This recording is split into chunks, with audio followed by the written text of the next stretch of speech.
Hello, everyone, and welcome to the Women's Cave / Meet Hollywood Monday podcast. Yes, we have quite a few of them now. It's 1, 2, 3, 4. I think it's like 5. It might be 4. I'll have to go back and look. But you can see all of those at www.andwethought.com. By the way, my name is Winona, and I remember to introduce myself. High five to me.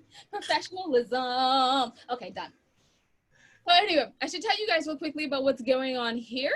We are the authors, meaning we, the And I Thought ladies of the And I Thought series. Go figure, ladies of And I Thought wrote a series of books called And I Thought.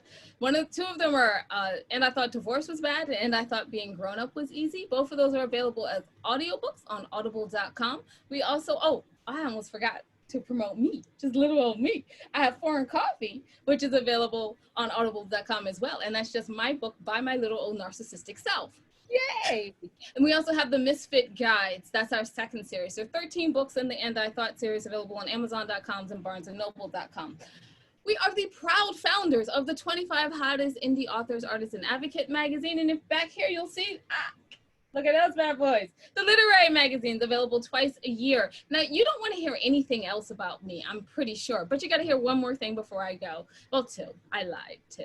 One is you can get everything we're doing at www.andwethought.com. And while you're there, take a moment, go to the show page, and check out our newest show, the Ladies' Tale podcast, where professional actors read my scripts. Okay, was that narcissistic enough? I feel like I've got to my narcissism level today. It was just the right amount, considering you didn't have Jade there to bring you down. Exactly. And our wonderful co-host today is Tonya Todd. Tonya Todd, would you like to tell us a little something about yourself?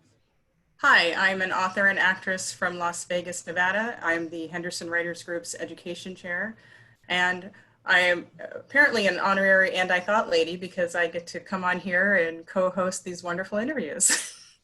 Awesomeness. She does an amazing job. She brings the best questions. She has like the best words. I'm sorry. I'm sorry I did that. Let me take that back. She has amazing questions.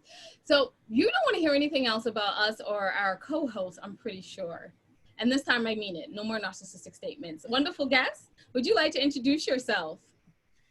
Yes. Hi, I'm Dajuan Johnson, and I'm an actor on Bosch, Amazon's longest running series, episodic series, I should say, hour-long. And you might know me from Grey's Anatomy, where we have an Emmy-backed campaign from ABC, and I also am the founder of Think Bigger Coaching, where I help actors skip the line. And do what they want to do, basically get to work. And I got a question for you. What if you didn't think what you were doing was narcissistic and it was really just promoting, goodness, and there's somebody out there that needs to hear what you are putting out there, And if we just looked at it from that place, instead of let me get this out as fast as possible because I don't want to take up too much space, and you just thought about it as there's one person out there that needs to hear what you thought, I wonder what that was shifting you. That's why he's here. Because listen, why is what we're saying taking up space? Why is it narcissistic? And there's other people who can get on platforms, who can get on Twitter, who can get on all these spaces, and we listen to them, hook, line, and sinker. What you have to say is important. What Tonya has to say is important, or I wouldn't be back here. Just my thoughts. Dajuan, I want to thank you so much for saying that. And so let me go back and be like, so I take all the narcissistic stuff back and be like, apparently someone out there needed to hear it. Thank you. Yes. I did take your advice from last time. You had a phrase used, appropriately selfish. And, I have been going and going and going this entire pandemic. I have not stopped. And yesterday I took a break. Yeah. I took a break. I had a single phone call that was work related. And, I did look over an audition that I'm doing today, but I watched a movie that I love. And then I did watch the end of Peaky Blinders, which was amazing. And I can't believe they can't shoot right now because I need to know what happens next. And What'd you eat? I ate brownies that I baked, and I made I call it baked Christmas, which is it's baked oats with dried cranberries and pecans and brown sugar, and it just smells like Christmas. Yeah. And it was just a relaxing day. It started off stressful because it's like, there's all this stuff I would be doing. And it's no, I'm going to be appropriately selfish today and recharge because I have so much more to do this week. So you do have an influence. No. You know, I want to say I took my own advice, and the weekend before last, I went to Santa Barbara by myself. You know, no family, no kids. I just left and I checked into a hotel, and I stayed there from Friday through Sunday. I was going to stay through Monday, and it was just a chance for me to sleep in and not have any responsibility from like little tiny humans or like my desk, my home office that calls me all the time. It's like, I just need to do one more thing. And every once in a while, we must remember that we have to recharge, that we have to fill our cup from a full saucer. You know what I mean? And so, not from a full saucer, from a full mug. So I do not just sit there and tell people that this is what you might want to do. I do it myself as well. Yeah, that's good, because how else will you know unless you are practicing what you preach, right? Yes. I've heard this is a good idea, but I wouldn't be able to tell you. Yes. You go do it first. Right. You know, I was going to ask you what you've been doing to stay sharp during lockdown, but I noticed that you have a new project on IMDb called Quarantine. Oh, is it already? Oh my God. You're working. That's how you're staying sharp. How did you get involved with that? You know, I forgot about Quarantine. That was at the beginning of quarantine. You know what's been happening? I have to say that it's almost been an amazing blessing that my team has been keeping me busy during this time, almost to a fault where I have to almost say no. I just finished a 3-day star-studded Zoom film last week. That was, I mean, just some people like that you and I would be like, oh my God, you're from The Color Purple, and you're from like, it was just like all these people. But but again, at the end of it, I'm like, I got to go out of town. Like, you know what I mean? Because it's so much, involved there. And so to answer your question, it's a 2-part question. How do I get involved in all this stuff? My team has really been like, people have been getting offers and coming to them with stuff I can do and asking me if I want to do it. So that's been keeping me in the mix. And then, anybody else that has stuff going on, they ask me. And one of the things that I pride myself on is I love the word no. I love it. It is so fun. It can be an appropriately selfish word, can't it? It is like, well, my go-to right now is everything in my life gets a no, right? I know that sounds weird, right? Everything gets a no, and there has to be a damn good reason for me to say yes to it right now, right? Because there's so many other things pulling at my attention, my focus, my kids, my own career, everything. And so if I'm going to say yes to it, there has to be a damn good reason for it. And I guess the other part of your question, which was like, how am I getting all this stuff? What am I doing? I forget the other part of it. What was the other part? Well, I was asking, how are you staying sharp? And I realized you're staying sharp by working. How am I staying sharp is also, by working, but there's auditions. We're back, and we go back to shooting. Yeah, we are. Yeah, we're back to, and I know a lot of people might not be auditioning right now, but we are there. I've been auditioning, and I've been keeping up on that. And also my series goes back to shooting next month in 2 weeks. And that's great news. We go back to shooting, and I booked a national commercial from my home. Congratulations. that we had to go shoot on set. So, I mean, it's just been everything. 2020. So this is good to hear, because I didn't know that LA was starting up again. Things started here, and I'm getting a lot more notifications about stuff, but they still want self-tapes. We're not being asked to drive to LA anymore. Yeah. That's going to be standard. That's everything. Like I said, I had my own self-tape set up, in my coaching business. I teach a self-taping course. So I have all the stuff like set up already. The commercial audition from first call to callback was all done right here in my space. And all my auditions, I do them here, or I'll drive to a self-taping place and have them recorded, I'm taped. So yeah, they're coming back. And the series, like I said, we're starting. I got to go start getting COVID tested as of next week. And the commercial I shot we had to get COVID tested and everything, but that was on us. I was on a soundstage. We had to actually go to, instead of like a lot of the commercials you're seeing are either repeats of commercials or they're in your home Zoom commercials or people shooting like that. We were actually on set doing this one. So it is restarting. That's good to hear. They're trying to. As long as everybody stays safe, you know, but we need people to get back to work. I do want to ask a little bit about your program. You have this wonderful shirt on, Skip the Line. Tell us, why is that your motto? Tell us about your program. You know, one of the things that I wanted to do with Think Bigger Coaching, when I started that, my business, was because I wanted to send the elevator back down to actors.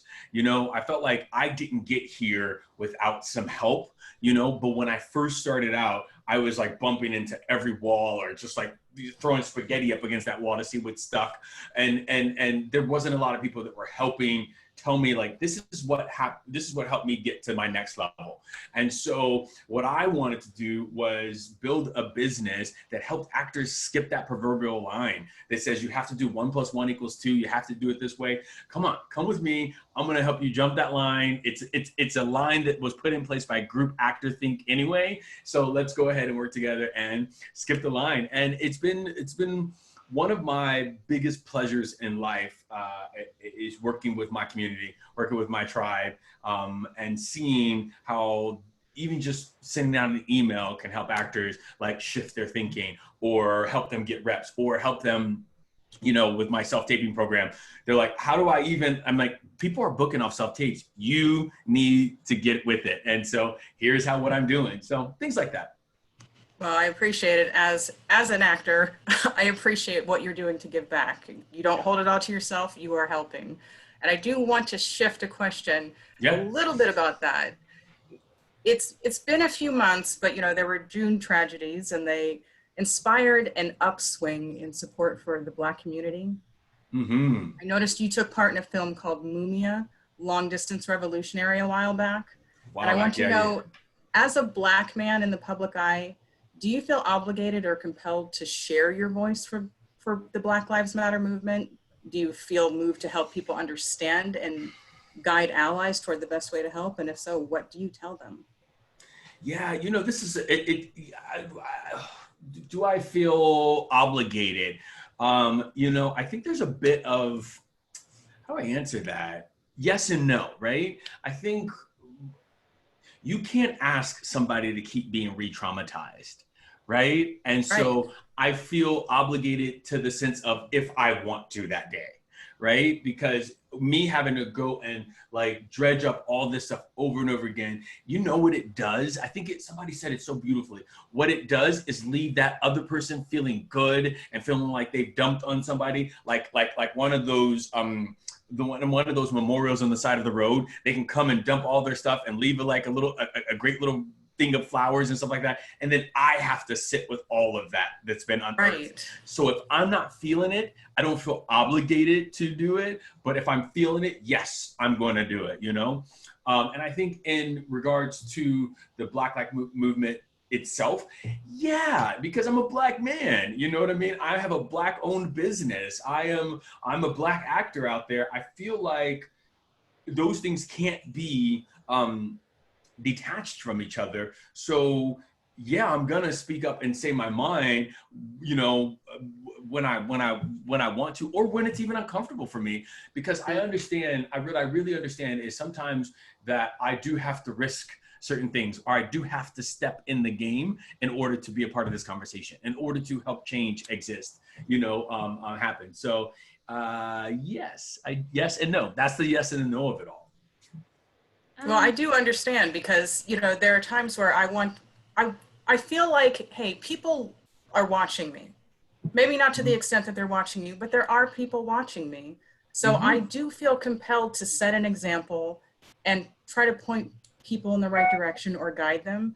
But there are also times where it's like, you know, this is hurting me to do this sometimes, having to relive all of this and see this. Sometimes it has to be on the person to learn on their own. And but you are such a a self-motivated person, and then you are someone who's also a life coach. So I was just wondering if all of that, you're a lot in one person. You are a Black man, but I mean, you just happen to be a Black man in addition to being an actor, in addition to being a life coach. And it really seems like it has set you up to be the ideal role model right now. Yeah, it does. But there's also, like I said, I'm okay with risking some things to get into the conversation. And me being a resource to my actor community or to people that come to me, that resource front might stop at, here are some things that you can go learn, how you can go learn about this situation. Here are some, I can be that part of it, but continuing to, like I said, like traumatize myself and say, I was followed around a store the other day, or I felt that, I don't think that I have the capacity to do that right now and be like this, the dad I want to be, and be in the relationship I want to be, and be the actor. Like, I feel like I get to choose, when I want to turn that light switch on. Right. But at the storefront, I'm always saying, here are some resources where you can go better educate yourself. And another thing about that is, I also, being on a show, on a series right now, I have to remember that I have some things to lose. You know what I mean? Yeah. And I know people won't understand that. They're like, well, just jump in. I'm like, yeah, I do, but I also have a family and a mortgage and everything. Right. And so I am also, I will speak my mind. If you follow me on Twitter, you'll see. I jump into it, but it's very, I have to be very educated. I have to be very sensitive kind of with what I'm saying, because I am under a different lens being on a show and a series, and there's a network involved, and there's behaviors and there's things that I've signed, that I have. If that makes sense, right? It definitely does. So you're going to speak your mind, but you're going to be mindful of what you say. Right. Yeah. Well, you talk about taking risks. I also want to ask about something that some people might consider a risk, and that's, how does it feel to play Jesus? We're gonna hold for a second. Will, did you have a question for me before you go into Jesus? What was your question? Well, I don't know if we have time for both questions, but I did want to ask, you said that you had a team, and I just want to know, how important is that team to you, just being able to keep all of those things in your life in line? And then quickly, I wanted to add about the re-traumatizing yourself question. Our brand was based off of emotional abuse when we first started. And a psychologist once told me, he was like, if you keep bringing this story up over and over and over again, you're going to have the same effects. Your body's going to live through it over and over and over again. So it's not helpful to you. It is helpful to them, but not to you. So definitely. I had to change the message. Otherwise, I mean, I would still be in the same mindset, going through the same trauma over and over again. And so what a person decides to do with their trauma is their personal choice, be it because of mortgage or be it because they really need to get out that headspace. It's their now. Back to your team. Yeah, no, it's good. I like I said, if I choose to go back to that, do you know what I mean? If I choose, then that is something that I am choosing to do. But it's not a place I want to live, because that memory was set with that emotion. Right. So it brings, and we're actors. I'm ready. I'm there. It's like right here. Let's cry.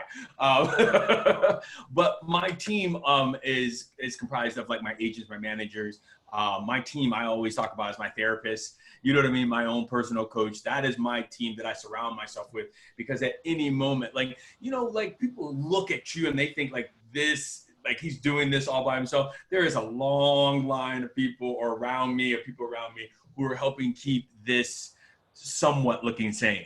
You know what I mean? And I look at it like you're the flower and you have a team of gardeners keeping you fresh and beautiful and nourished and healthy. And I can't be a part of your team unless I do that for myself. Right? I can't be a part of my other team for my actors unless I am making sure I'm taking care of myself. And I know that over and over again, I talk a lot about self-care for that. So it's the oxygen mask, right? You got to put it on yourself. And we forget sometimes. We forget. So that's my team there. And segueing back into Jesus, listen, that was a bit of a comedy Jesus spoof there. And, you know, I went into it knowing that it was a little bit of that, but how do I play it, or how do I play it respectfully? You know what I mean? Right. How do I play it that way? And I think if you, I'd like to think that our Jesus, whatever you think about universe, whatever, I'd like to think that that person, that being had a sense of humor. You know what I mean? I'd like to think that there was something that made him chuckle or smile, and that, you know, being able to play a brown skin version of him was pretty great. Yeah. Yeah. That I never want my mom to see. So now I have to see it. Yeah, right? Okay, well, I don't know, maybe this is inspired by your mother. I saw that you have a project called My Life with Boys. Mm-hmm. Yes. I want to know what inspired it and what was your process in bringing it into the world? Yeah, so My Life with Boys is, you know, about adopting my two sons, you know, and the impetus, how it all started, was on my series. I started on Bosch. I started thinking that why do we have to do one thing? Where is this written that we're only allowed to do one thing? And I was like, I want to direct. I want to do more, and I wanted to do episodic television, or direct episodic television. And my team, I told them that this is what I want to start doing. And they were like, well, you need to have a proof of concept. You need to have something that you've directed and show them. And so we went out two different ways. We were going to like direct somebody else's thing, or it was like write your own thing. And I was like, I have a story I want to write. Do you know what I mean? And so I sat down and I wrote a story, and that's how it came out, from writing, directing, and starring in, producing this my own short film that was just like this beautiful love letter to myself. And the basic, you know, gist of it is, again, I basically had a nervous breakdown when my kids came to, you know, when I adopted my kids, because of my quiet life of, you know, I can go to the grocery store, or I can go to the bathroom whenever I wanted to, now was turned completely upside down, between like everything had to be planned. You know, everybody to the final, like, small detail, you know, and you find yourself drinking in a closet a bottle of, and then you know that you've cracked a little bit. And so, you know, I wanted to tell that story, but I also wanted to have a proof of concept where I can go out there, and it helped lead to me shadow directing on my series. Hopefully one day it will lead to me directing episodic television.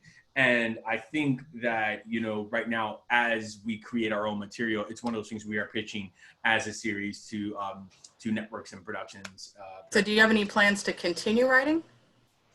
Writing is not my thing.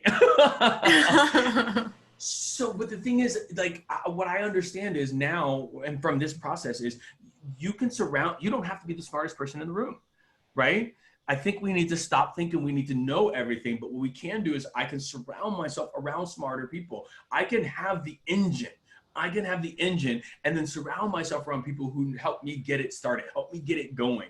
And, you know, I have all the legs where I want it to go. Now we're looking for a producer, writer, showrunner that can help us, you know, write it in this format, you know, and not like me dredging through it. It's like so hard.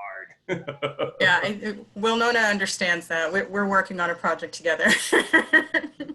Yeah, and if you can get out of it. What'd you say? I love the writing part. It's the rewrite. Not fun. Not me. And then real quick, where can we see this? Where can we see My Life with Boys? So My Life with Boys is not up right now for public consumption, because we did the festival circuit, and because we're pitching it to the production companies and series right now. We're not putting it out there because, you know, somebody buys it. You know what I mean? They don't want the. So how can we support you? How can we let networks know that, hey, we're interested when it's ready. We would like to consume this. I love that. Just keep in touch with me by my website on DajuanJohnson.com, letting us know, sending people there. It's all up there. It's all there. And it is, or My Life with Boys film. You know what I mean? It's there as well. .com. Yeah. And we are out of time, but I have one really quick question, which is... I'll be quick. Any update on the books that you're reading right now? No updates on it. I am done with the 2 that are that I was going through, and I still have 3 more. But you know what? What I've realized through this summer is take it slow and process it. Process chunks instead of just reading like I would a novel. When I'm doing some of these self-help books, like take it slow and let that sit with you instead of like powering through it. And it just it elevates it for me so much better. Right, you're savoring it. You're not just drinking it. You are savoring it. Yeah, I'm savoring it. I want to thank both of you for being here today. Tonya had wonderful questions. Dajuan had amazing answers. I feel truly inspired. Thank you so much to both of you. Dajuan, can you tell us one more time where we can find out more information about you and what's going on in your life? Yeah. Follow me on any of the socials at DajuanJohnson.com or at Think Bigger Coaching. Any of those at Twitter and Instagram, one of those 2 you'll find me. Think Bigger Coaching or DajuanJohnson.com. And you can also find his podcast there, which is fun. Listen to this is actually how I found Dajuan Johnson, was through his podcast, because I don't know, I'm listening to actors' podcasts now. Sounds like to do. And Miss Tonya Todd, can you tell us where people can find you? I am also on social media at Ms. Tonya Todd. That's MSTONYATODD. And my website is www.mstonyatodd.com. Thank you. And you can find everything about your ladies at www.andwethought.com. And while you're there, take a moment, go to the ladies tab, go down to the middle of the page, and you will find the 3 charities that we proudly support. We know that at this time, giving money may not be an option, but you can also give your time or wisdom to them, which they definitely need. Or you can just write them a little note to let them know that you see the work that they're doing and you are happy that they continue to do it in such a troublesome time. And I know they'll be happy and we'll be happy. Everyone will pretty much feel good about themselves after doing that. Once again, wisdom is all around you if you're open to finding it and accepting it. So peace and love from Winona and the Missing Jade. Bye-bye.